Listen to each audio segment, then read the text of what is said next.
గతంలో జిల్లాలు మండలాలను ఇష్టం వచ్చినట్లుగా విభజించారని సీఎం రేవంత్ ఆరోపించారు.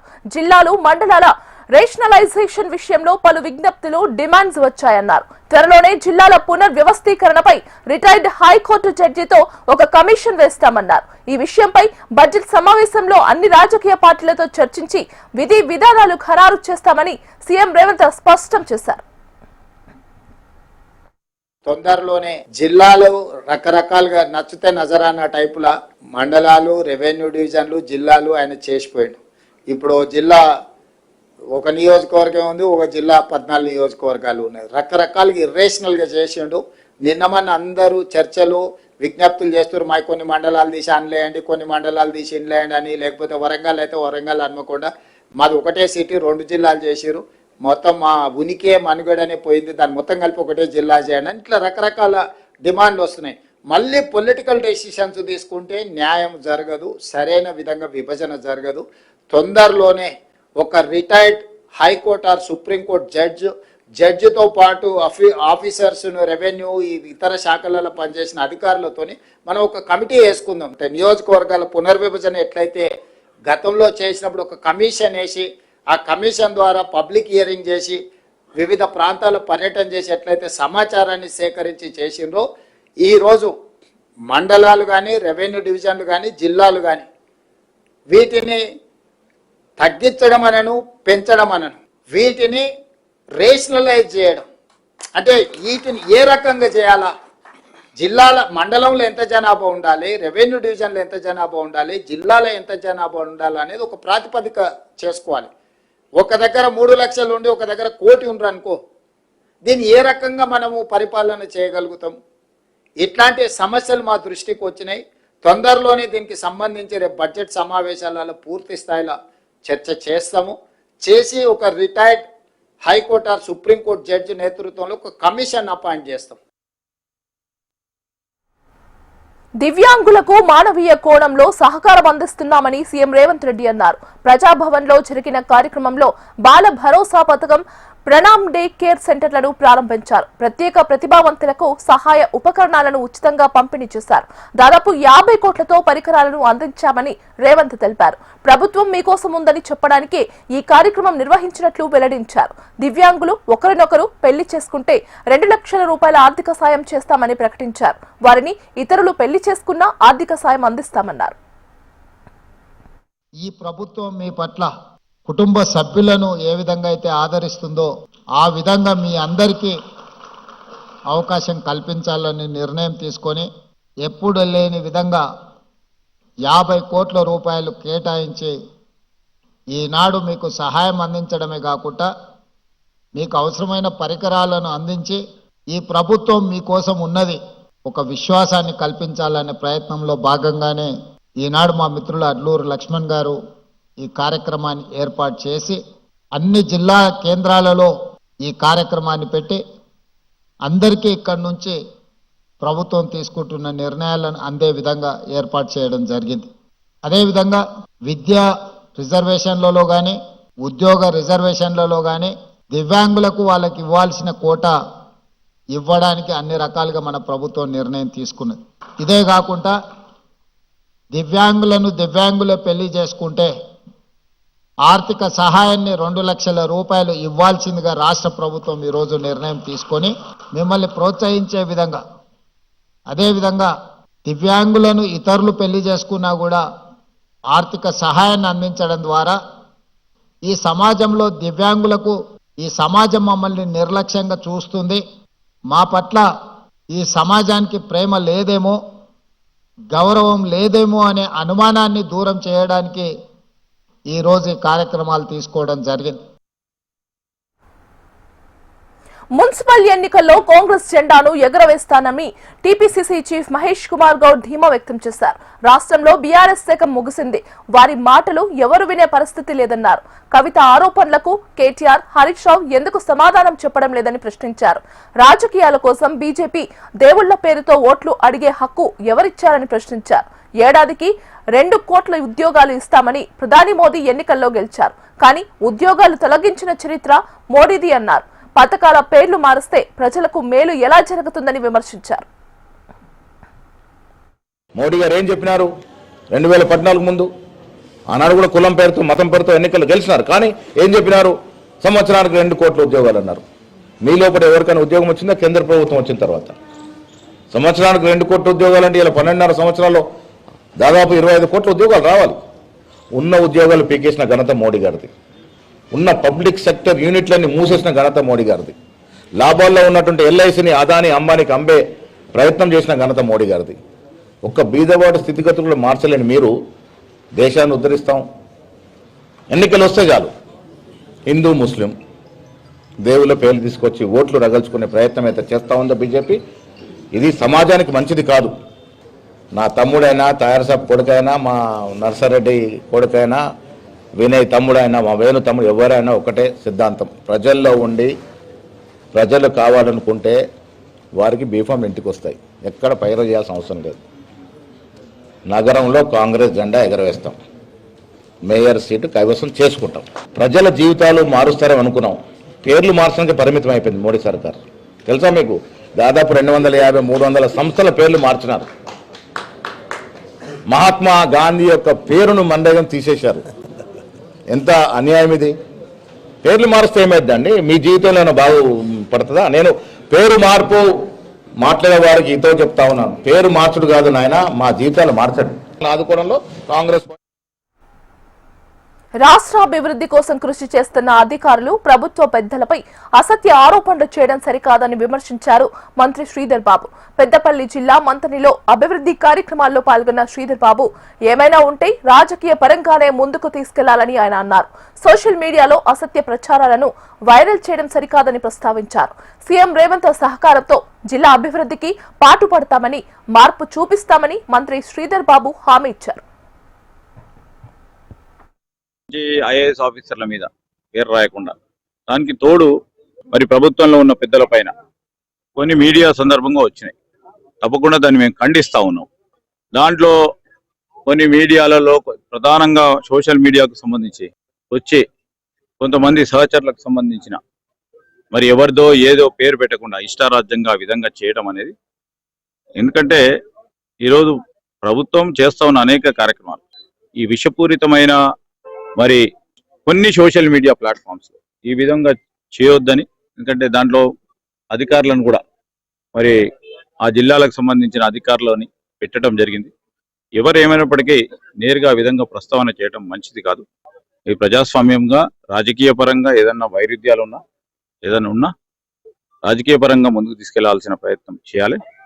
ఈరోజు అంటే ఏ జిల్లా అయినా ఆ జిల్లా వరకు కూడా, ఎందుకంటే రాష్ట్ర వ్యాప్తంగా కూడా చేస్తారు.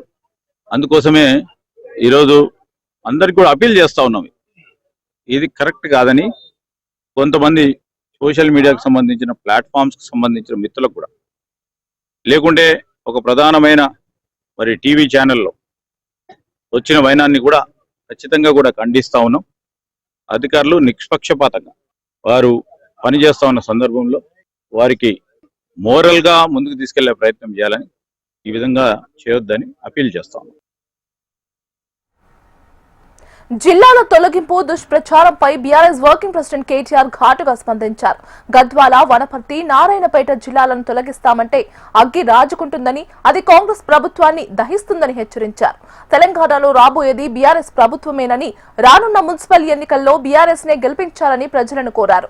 మున్సిపల్ ఎన్నికలతోనే బీఆర్ఎస్ జైత్రయాత్ర సాగాలని, అది 119 నియోజకవర్గాల్లోనూ ఆ జైత్రయాత్ర కొనసాగాలని కేటీఆర్ పిలుపునిచ్చారు. ప్రజలకు, పాలమూరు ప్రజలకు మాత్రం పక్కాగా తెలుసు, మీ పార్టీని పండబెట్టి తొక్కేది ఈసారి ఖాయం. 14 నియోజకవర్గాల్లో కొడంగల్తో సహా ఈసారి కాంగ్రెస్ పార్టీని బొందబెట్టబోతా ఉన్నారు ప్రజలు. అందులో ఈ జిల్లాలను ముడితే మాత్రం, వనపర్తి, నారాయణపేట, గద్వాల జిల్లాలను ముడితే మాత్రం అగ్గి రగులుకుంటది. మళ్ళా కాంగ్రెస్ ను దహించి వేస్తదనే మాట కూడా నేను హెచ్చరిస్తా ఉన్నా. ఈసారి ఎవరు నిలబడ్డా ఒకటే గుర్తుపెట్టుకోవాలా, మళ్ళా గులాబీ జెండా ఎగిరి కేసీఆర్ గారు మళ్ళీ వస్తేనే పాలమూరు రంగారెడ్డి ఎత్తిపోతల పథకంలో భాగంగా మన పొలాలకు నీళ్లు వస్తాయి. ఈ దుర్మార్గులు ఉన్నంత కాలం వీళ్ళేమి చెయ్యరు. వీళ్ళు అడ్డమైన అబద్ధాలు, అడ్డమైన డైవర్షన్ గేములు, అవి తప్ప వీళ్ళు చేసేదేమి ఉండదు. అందుకే దండం పెట్టి చెప్తున్నా, మున్సిపల్ ఎన్నికల నుంచే మన జైత్రయాత్ర మొదలు కావాలి. భవిష్యత్తులో ఆ జైత్రయాత్ర అట్లే కొనసాగాలి. ఈ రోజు పాలమూరులో కనబడ్డ జోషు, మహబూబ్ నగర్ లో కనబడ్డ జోషు మొత్తం 14 నియోజకవర్గాలకు పాకాల. తప్పకుండా గులాబీ జెండా ఎగరాలని కోరుతూ జై తెలంగాణ. గోదావరి నీటి హక్కులో సీఎం రేవంత్ తెలంగాణకు తీరని అన్యాయం చేస్తున్నారని మాజీ మంత్రి హరీష్ రావు ఆగ్రహం వ్యక్తం చేశారు.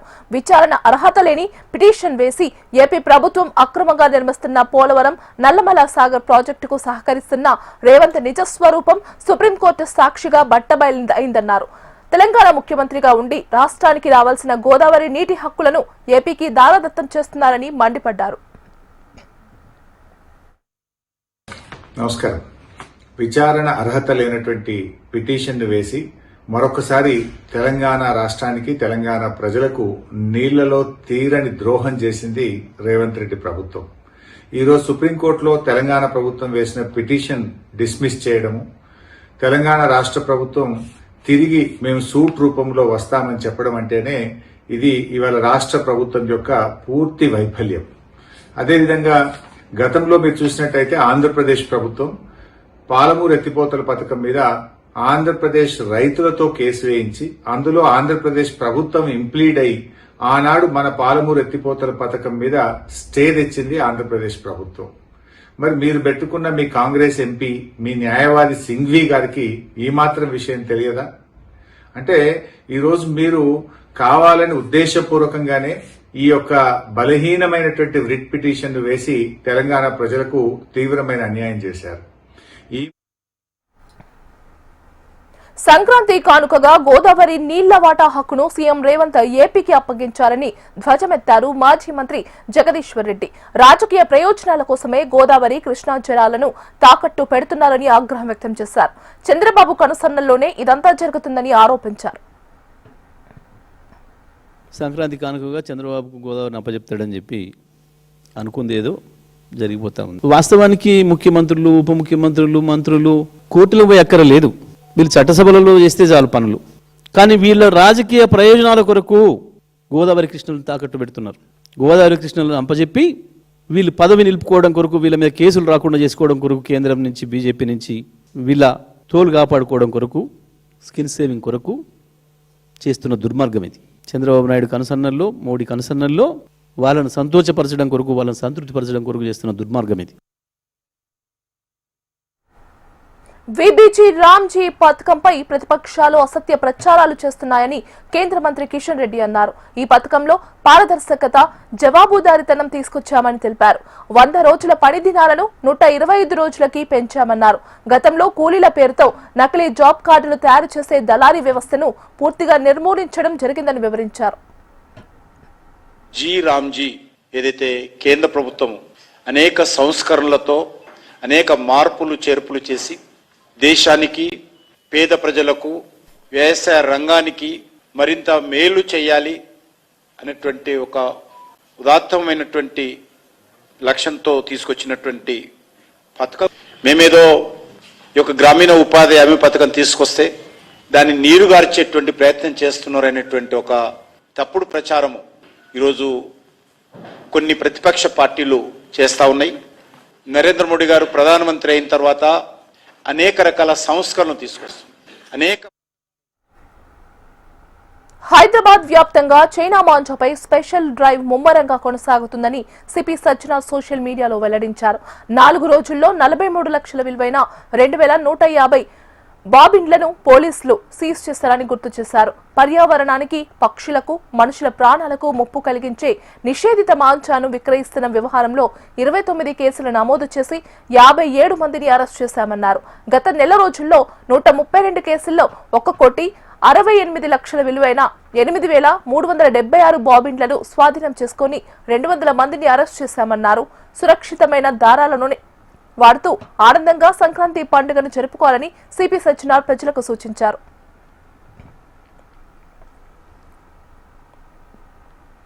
తెలంగాణలో బీజేపీకి బలం లేదని కేటీఆర్ చేసిన వ్యాఖ్యలను ఎంపీ రఘునందన్ రావు తిప్పికొట్టారు. నల్గొండ జిల్లా దేవరకొండలో స్వామి వివేకానంద విగ్రహాన్ని ఆవిష్కరించిన రఘునందన్ రావు కేటీఆర్ తన బలం ఏంటో తెలుసుకుని మాట్లాడాలని హితవు పలికారు. వచ్చే జీహెచ్ఎంసీ ఎన్నికల్లో బీఆర్ఎస్ కంటే ఎక్కువ సీట్లు గెలుస్తామని వ్యాఖ్యానించారు.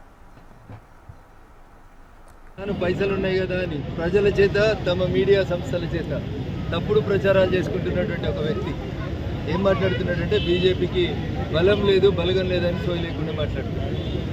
కేటీఆర్ అనేటువంటి సిరిసిల్ల ఎమ్మెల్యే బీజేపీకి బలం లేదు బలగం లేదని మాట్లాడతారు. 2024లో గాలివాటంతో గెలిచిరని మాట్లాడిన గాలి నాయకులారా, మేము గెలిచింది గాలివాటంతో కాదు, మేము పనిచేసి గెలుచుకుంటూ వస్తా ఉన్నాం. తెరమరుగైతారు అనేది గుర్తుపెట్టుకొని మాట్లాడేటప్పుడు కొంచెం ఒళ్ళు దగ్గర పెట్టుకొని మాట్లాడితే మంచిదని ఈ సందర్భంగా నేను కేటీఆర్ గారికి హెచ్చరిక చేస్తా ఉన్నాను.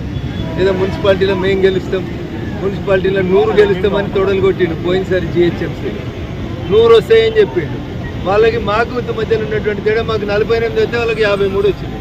5 సీట్ల తేడా ఉంది వాళ్ళకి మాకు తేడా.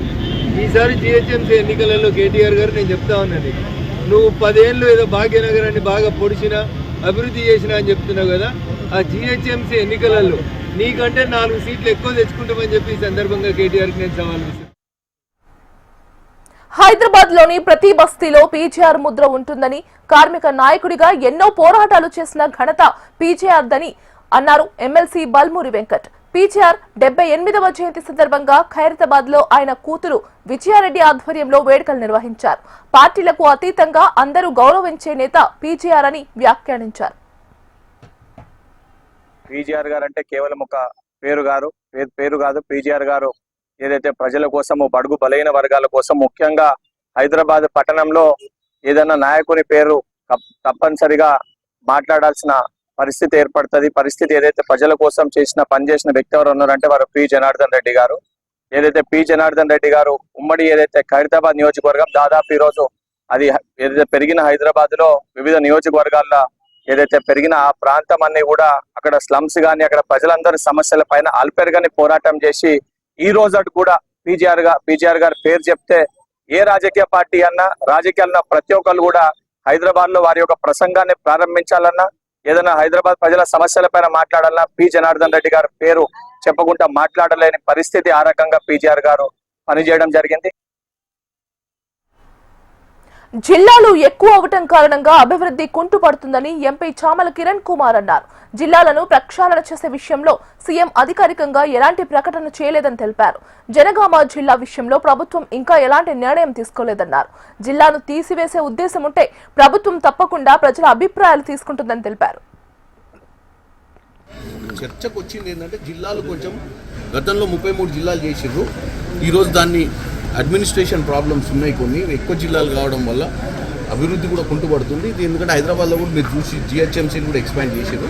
ఫర్దర్గా డెవలప్మెంట్ కార్యక్రమాలు ఉంటాయి. ఇంకా కొత్త జిల్లాలను ఒకసారి ప్రక్షాళన చేస్తామని చెప్పారు, కానీ జనగామ జిల్లాను మారుస్తామనో ఈ ఊరిని మారుస్తామని ఏం చెప్పలేదు. ఇంకా అటువంటి ప్రక్రియ మొదలు కాలేదు. ఎవరికి వాళ్ళు రాజకీయ లబ్ధి కోసం నేను పార్టీలకు అతీతంగా చెప్తున్నాను. ప్రజల్ని కన్ఫ్యూజ్ చేస్తే ఏ పార్టీ అయినా ప్రాబ్లం. ఎందుకంటే నీకు ఏదైనా బెనిఫిట్ వస్తుందంటే ప్రజలు మనల్ని ఎన్నుకున్న తర్వాత ఆలోచించి మాట్లాడాలి. ఈరోజు నిజంగానే ఏదైనా ప్రక్రియ నడుస్తుంది అనుకోండి, అది తెలియకుండా నడవదు కదా. ఏపీ సీఎం చంద్రబాబు ఉన్నతాధికారులతో సమావేశం నిర్వహించారు. ఏపీకి భారీగా పెట్టుబడులు వస్తున్నాయని, పెట్టుబడులకు ఏపీ దిక్సూచిగా మారిందని సీఎం సంతోషం వ్యక్తం చేశారు. పోలవరం 87% పూర్తి అయిందని, జూన్లోగా పూర్తి చేసి జాతికి అంకితం చేస్తామని వెల్లడించారు. భోగాపురం ఎయిర్పోర్ట్ త్వరలోనే పూర్తి చేస్తామన్నారు. ఆంధ్రులకు సెంటిమెంట్ అయిన విశాఖ స్టీల్ ప్లాంట్ ను 12,000 కోట్లతో అభివృద్ధి చేస్తామన్నారు. అదే సమయంలో 87% పోలవరం పనులు పూర్తి చేశాం. డయాఫామ్ వాల్ మొత్తం గోదావరిలో కలిసిపోతే మళ్ళీ కొత్త డయాఫామ్ వాల్ కట్టి ఈ సంవత్సరం 87% మొన్నే పూర్తయింది. రాబోయే మార్చికి పూర్తవుతుంది. జూన్ లోపల, పుష్కరాల లోపల ఈ ప్రాజెక్ట్ని జాతికి అంకితం చేస్తాం. This is the biggest achievement of this government. I am thanking irrigation department. ఇంకో పక్క భోగాపురం ఎయిర్పోర్ట్, ఎప్పుడో రావాల్సిన ఎయిర్పోర్ట్ ఇది, అది కూడా పెండింగ్ పడింది. మొన్నే ట్రయల్ రన్ సక్సెస్ అయింది. జూన్లో ఇది కూడా ఇనాగరేట్ చేసుకుంటున్నాం. ఇంకొక పక్కన ఈరోజే మీరు చూశారు, అది నేను మళ్ళీ మాట్లాడతాను, అమరావతి బెంగళూరు ఎక్స్ప్రెస్. ఈ రోడ్డు కూడా ఒక 4 గిన్నెస్ రికార్డ్స్ వచ్చాయి, ఇవి మనం మాట్లాడుకుంటాం. అధికారులతో జరిగిన సమీక్షలో ఏపీ సీఎం చంద్రబాబు ఆగ్రహం వ్యక్తం చేశారు. కార్యదర్శుల పనితీరుపై అసహనం వ్యక్తం చేశారు. వెంటనే కార్యదర్శుల పనితీరును మెరుగుపరుచుకోవాలని హెచ్చరించారు. కేంద్ర నిధులు తీసుకురావడంలో జాప్యం చేయవద్దని సూచించారు. అధికారులు పని చేయకపోతే వివరణ ఇవ్వాల్సి ఉంటుందని అన్నారు. ఈ నెలాఖరులోగా నిధులు తీసుకురాకపోతే ఫెయిల్యూర్ గానే చూస్తామని చంద్రబాబు ప్రస్తావించారు.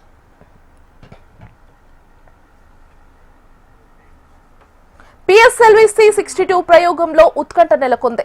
3వ దశలో పూర్తయిన తర్వాత సాంకేతిక లోపం ఏర్పడింది. 4వ దశలతో శాటిలైట్ కు లింక్ తెగిపోయింది. 18 నిమిషాల్లో ప్రయోగం పూర్తి కావాల్సి ఉంది. ప్రయోగంలో సాంకేతిక లోపాన్ని గుర్తించినట్లు ఇస్రో చైర్మన్ నారాయణన్ తెలిపారు. డేటాను విశ్లేషిస్తున్నట్లు చెప్పారు. సమస్యకు గల కారణాలను విశ్లేషిస్తున్నామని, త్వరలోనే పూర్తి వివరాలను వెల్లడిస్తామని ఇస్రో చైర్మన్ చెప్పారు.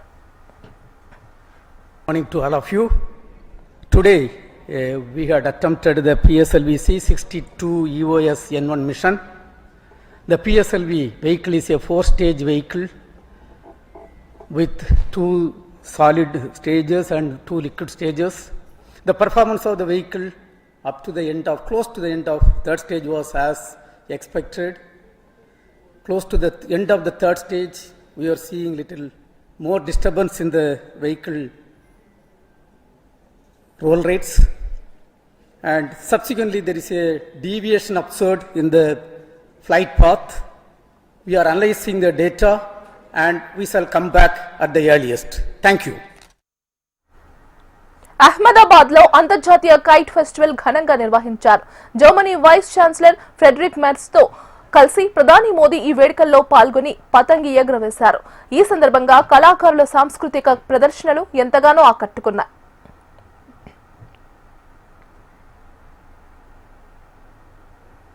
ఓటర్ల జాబితా ప్రత్యేక సమగ్ర సవరణపై బెంగాల్ సీఎం మమతా బెనర్జీ మరోసారి అభ్యంతరాలు లేవనెత్తారు.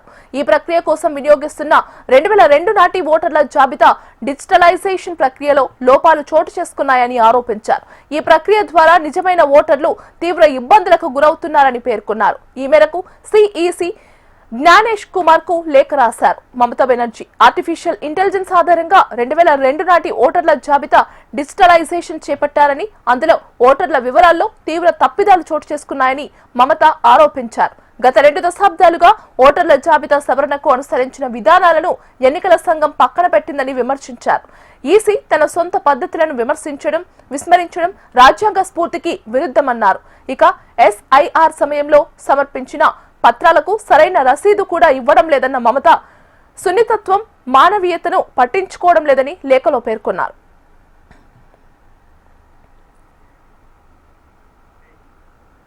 పార్లమెంట్లో ఈ సిగరెట్ తాగిన ఎంపీపై కఠిన చర్యలు తప్పవన్నారు లోక్సభ స్పీకర్ ఓం బిర్లా. పార్లమెంట్ మర్యాదను కాపాడే అంశంలో వెనక్కి తగ్గేది లేదని స్పష్టం చేశారు. సమావేశాలు జరుగుతున్న సమయంలో తృణమూల్ కాంగ్రెస్ ఎంపీ బహిరంగంగా ఈ సిగరెట్ తాగినట్లు బీజేపీ సభ్యుడు అనురాగ్ ఠాగూర్ ఇటీవల స్పీకర్ ఓం బిర్లాకు ఫిర్యాదు చేశారు. సభ మర్యాదను కించపరిచే హక్కు ఎవరికీ లేదన్న స్పీకర్ టీఎంసీ ఎంపీ సభలో ఈ సిగరెట్ తాగిన అంశం దర్యాప్తులో ఉందని తెలిపారు. సంబంధిత కమిటీ ఇచ్చిన నివేదిక ప్రకారం చర్యలు తీసుకుంటామన్నారు.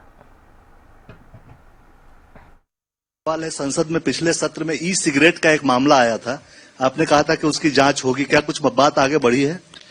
बात बढ़ी आगे, जांच की प्रक्रिया पूर्ण होने की दिशा की ओर है और जैसे ही जांच की प्रक्रिया पूरी होगी और उसमें जो भी एक्शन प्लान होना है उस कमेटी में जाकर उसकी प्रक्रिया पूरी होगी। लेकिन किसी को भी सदन की गरिमा मर्यादा बनाना सबका दायित्व है। सभा कक्ष के बारे में एक श्लोक आप पढ़ो बार, उस सभा कक्ष के बारे में क्या लिखा हुआ है? जो सभा कक्ष का सम्मान नहीं करता वो उसके बारे में आगे शब्द नहीं बोलना चाहिए, लेकिन श्लोक में पूरी बात लिखी हुई है, इसलिए उस श्लोक को पढ़ लो। सभा कक्ष के अंदर मर्यादा रखनी ही पड़ेगी। భారత అమ్ముల పొదిలోకి మరో అస్త్రం చేరింది. డిఆర్డీఓ హైదరాబాద్ లో రూపొందించిన 3rd జనరేషన్ పోర్టబుల్ మిసైల్ పరీక్ష విజయవంతమైంది.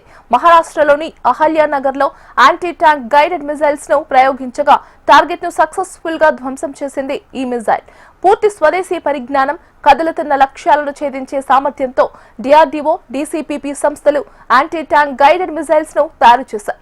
ఇందులో infrared homing seeker, all electric control, actuation system, propulsion system, high performance sighting system ను ఏర్పాటు చేశారు.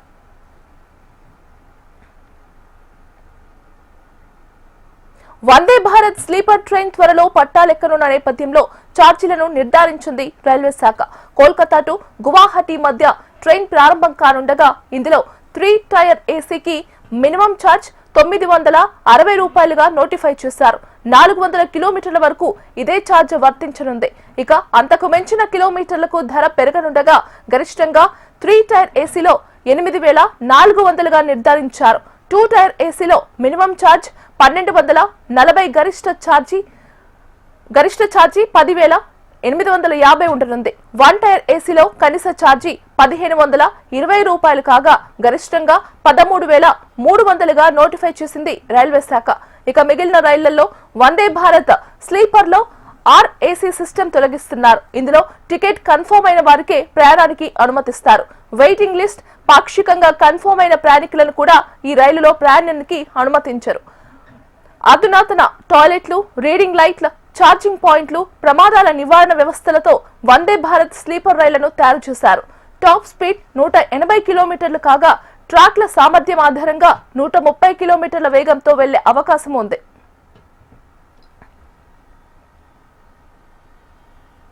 భారత్ పాక్ సరిహద్దుల్లో భద్రతా బలగాలు అప్రమత్తమయ్యాయి. సరిహద్దులతో పాటు నియంత్రణ రేఖ వెంబడి డ్రోన్లు కలకలం సృష్టించడంతో ప్రత్యేక నిఘా పెట్టాయి.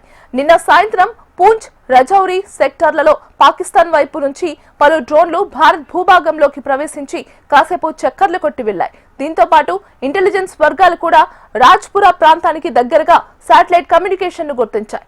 దాంతో బీఎస్ఎఫ్ అధికారులు సరిహద్దుల్లో బలగాలను మోహరించి అణువణువు జల్లెడపడుతున్నారు. మరోవైపు జమ్మూ కశ్మీర్ లో పోలీసులు కీలకమైన ఆపరేషన్ మొదలుపెట్టారు. తీవ్రవాదులను ఏరివేసేందుకు మసీదుల్ని జల్లెడపడుతున్నారు. ప్రతి మసీదుకు వెళ్లి పూర్తి వివరాలను సేకరిస్తున్నారు. 4 పేజీల ఫామ్లు రెడీ చేసిన పోలీసులు మసీదుల్లో ఉండే ప్రతి ఒక్కరితో వారి వివరాలను రాయాలని ఆదేశించారు.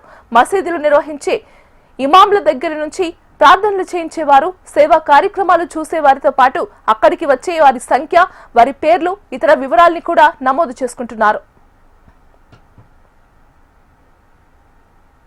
కొత్త ఏడాదిలోనూ బంగారం భగ్గుమంటోంది. రోజుకో సరికొత్త శిఖరం తాకుతున్న కాస్ట్లీ మెటల్స్ ఇవాళ ఆల్ టైమ్ హై టచ్ చేశాయి. రాజకీయ భౌగోళిక అనిశ్చితికి తోడు టారిఫ్ వార్ కంటిన్యూ కావడంతో ఎంసీఎక్స్ లో సిల్వర్ కిలో ఏకంగా 10,000 పెరిగి 2,60,000 దాటి పరుగులు పెట్టగా ఒక్క రోజులోనే 2,000 భారమైన బంగారం తులం ఏకంగా 1,41,250 రూపాయలు పలికింది.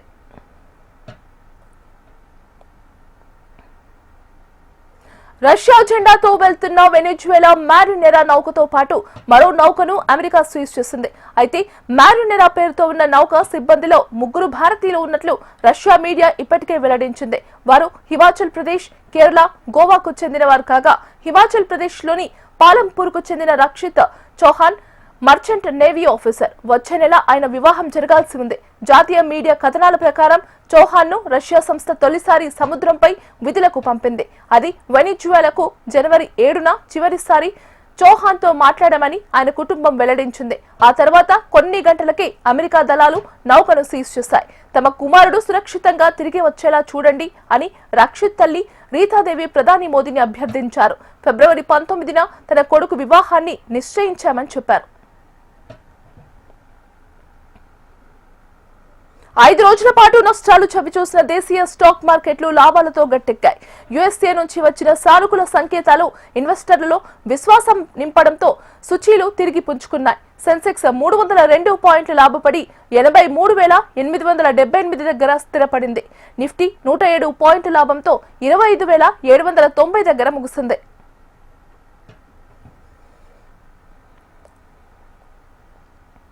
న్యూజిలాండ్ తో జరుగుతున్న వన్డే సిరీస్ లో టీమిండియాకు మరో ఎదురు దెబ్బ తగిలింది. భారత్ ఆల్రౌండర్ వాషింగ్టన్ సుందర్ గాయం కారణంగా మిగిలిన 2 వన్డే మ్యాచ్లకు దూరమయ్యాడు. అతని స్థానంలో యువ ఆటగాడు ఆయుష్ బదోనిని సెలక్షన్ కమిటీ ఎంపిక చేసింది. కొద్ది రోజుల క్రితమే వికెట్ కీపర్ రిషబ్ పంత్ కూడా గాయంతో సిరీస్ కు దూరమయ్యాడు. అతని స్థానంలో ధ్రువ్ జురేల్ కు అవకాశం కల్పించారు. వడోదరా వేదికగా జరిగిన తొలి వన్డేలో బౌలింగ్ చేసినప్పుడు సుందర్ ఎడమ పక్కటెముకలు కింద నొప్పితో ఇబ్బంది పడ్డాడని బీసీసీఐ ఒక ప్రకటనలో తెలిపింది. అతనికి మరిన్ని స్కానింగ్లు నిర్వహించి వైద్య నిపుణుల సలహా తీసుకుంటామని పేర్కొంది.